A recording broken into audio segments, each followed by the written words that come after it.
สวัสดีสมาชิกแฟนมัดแฟนมวยนะเมื่อช่วงเที่ยงที่ผ่านมาซึกจามวยไทยก็อิ่มน้ำสำราญกันตัวนาสำหรับพี่น้องที่อยู่ในชมรมและอยู่ในครอบครัวพูดได้เต็มปากเลยว่าเปรมูล่าบิ๊กโบ๊ทก็ไม่ได้หล่อจานะจัดให้อย่างต่อเนื่องแต่เป็นช่วงคำนะซึ่งRWSแต่ก่อนอื่นเลยสมาชิกท่านไหนนะที่กำลังหาที่ลงทุนแบบมั่นคงปลอดภัยเข้ามาติดไปร่วมกับบิ๊กโบ๊ทได้เข้ามาดำกับบิ๊กโบ๊ทได้บิ๊กโบ๊ทรับประกันเรื่องความมั่นคงและปลอดภัยระยะเวลาตลอด9 ปีที่ผ่านมาไม่เคยมีปัญหาติดขัดอะไรปัดฟ้าใต้โปรไฟล์มีแอดนำหน้ากายาโลจานะมาตัวที่บิ๊กโบ๊ทคัดไว้ให้กันเลย ปังต่อพอรักบุญนะหรือว่าปีเคเส้นชัยมวยไทยยิมวันนี้จะดวลเดือดกับเป็ดเดชเป็ดยินดีอะคาเดมี่ตั้งคู่เจอกันมาแล้ว4 ครั้งนะพัดเปพัฒนากันมาครั้งนี้เป็นครั้งที่5ก็มาฟังประวัติเก่าๆของปังต่อก่อนนะอายุ27 ปีนะสูง167 เซนติเมตรนะเป็นเด็กอุบลราชธานีจบมาแล้วก็100 กว่าครั้งเป็นมวยเขานะ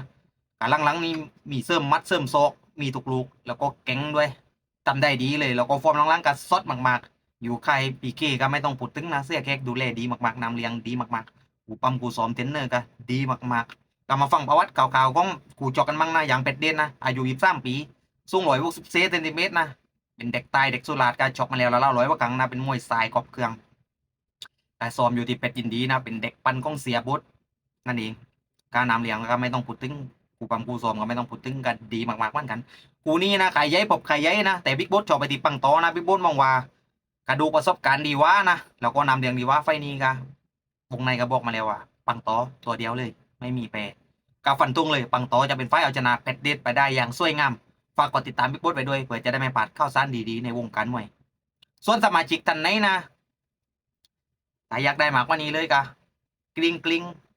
ปัดฟ้าแต่ปูไฟได้เลย